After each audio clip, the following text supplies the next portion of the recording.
Good morning, all student. Now today I am going to upload it chapter 1, class 8. Book name is Subodh Bharti.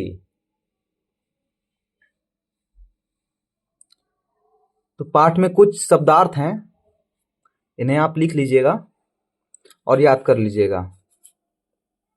इसके बाद आइए करते हैं मौखिक. पहला प्रश्न है, कवि प्रभु से शक्ति क्यों मांग रहे हैं? उत्तर है, कवि प्रभु से शक्ति अपने कर्तव्य मार्ग पर डटे रहने के लिए मांग रहे हैं. दूसरा प्रश्न है, जीवन कब सफल होगा? उत्तर है, जीवन जरूरतमंद का सेवा करके सफल होगा. तीसरा प्रश्न है, कवि कौन से कर्तव्यों का पालन करना चाहते हैं? उत्तर है, कवि निम्न प्रकार के कर्तव्यों का पालन करना चाहते हैं.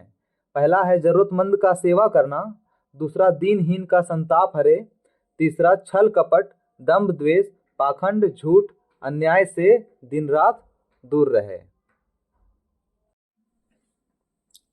आइए अब हम लिखित का प्रश्न उत्तर करते हैं. पहला प्रश्न है, कवि निबलों विकलों के सेवक क्यों बनना चाहते हैं? उत्तर है, कवि निबलों विकलों के सेवक इसलिए बनना चाहते हैं ताकि वे उनका दुख दर्द हर सके एवं दंभ द्वेष अन्याय के रास्ते से दूर रह सके और अपने जीवन को सफल बना सके. दूसरा प्रश्न है, निबलों विकलों का संताप हरने की आवश्यकता क्यों है? उत्तर है, निबलों विकलों का संताप हरने की आवश्यकता इसलिए है ताकि वह दिन रात बुरे कार्यों से दूर रहे एवं प्रभु का ध्यान करे. तीसरा प्रश्न है, कवि ने कौन कौन से दोषों से दूर रहने की कामना की है? उत्तर है, कवि ने छल दंभ द्वेष पाखंड झूठ अन्याय से दूर रहने की कामना की है. चौथा प्रश्न है, जीवन शुद्ध और सरल हो ऐसी इच्छा क्यों उत्पन्न हुई? उत्तर है, जीवन शुद्ध और सरल हो कवि को ऐसी इच्छा इसलिए उत्पन्न हुई ताकि वह सभी अपने जीवन को बुराइयों से दूर रखकर प्रभु का ध्यान रखकर अपने देश के लिए समर्पित रहकर अपने जीवन को आसान तरीके से व्यतीत करे.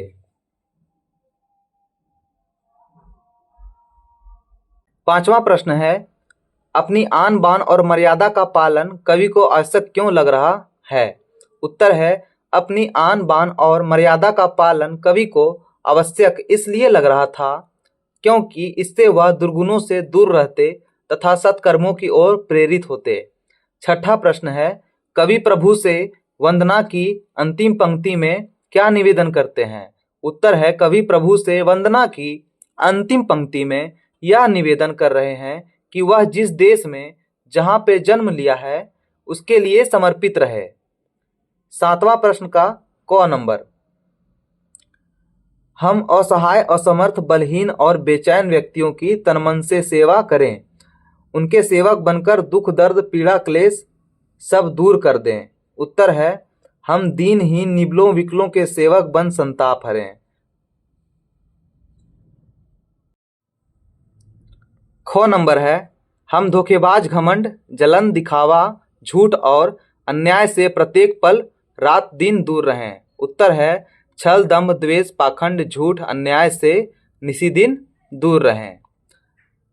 आइए बच्चों बहुविकल्पी प्रश्न करते हैं. पहला है, बच्चे शक्ति मांग रहे हैं, बल बुद्धि की शक्ति मांग रहे हैं. दूसरा प्रश्न है, हमें हरने हैं दुख दर्द हरने हैं. आइए बात भाषा की करते हैं. बात भाषा की में दूसरा नंबर का प्रश्न बोल रहा है, निम्नलिखित अनुस्वार को स्वर रहित पंचम वर्ण में बदलिए. तो दम्भ का दो मोहलंत भो होगा, पाखंड का पो में अगर पा ख नोहलंत डो पाखंड होगा, संताप का सो नोहलंत तो में अगर ता पो संताप होगा, बंधु का बो नौ में हलंत धो में हर्षुकार धू बंधु होगा. तीसरा नंबर है, दो दो पर्यायवाची शब्द लिखें. तो हमने दो से अधिक पर्यायवाची शब्द लिखे हैं, आप चाहें तो दो पर्यायवाची शब्द लिख सकते हैं.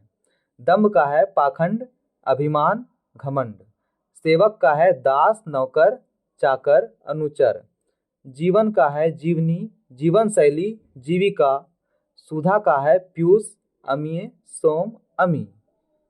4 नंबर प्रश्न है, निम्नलिखित शब्दों के विलोम शब्द लिखें। कर्तव्य का अकर्तव्य, जन्म का मृत्यु, विकल का अविकल, सेवक का स्वामी, द्वेष का राग, अन्याय का न्याय, शुद्ध का अशुद्ध, सरल का कठिन, उपकार का अपकार। तो यह पाठ यहीं समाप्त होता है।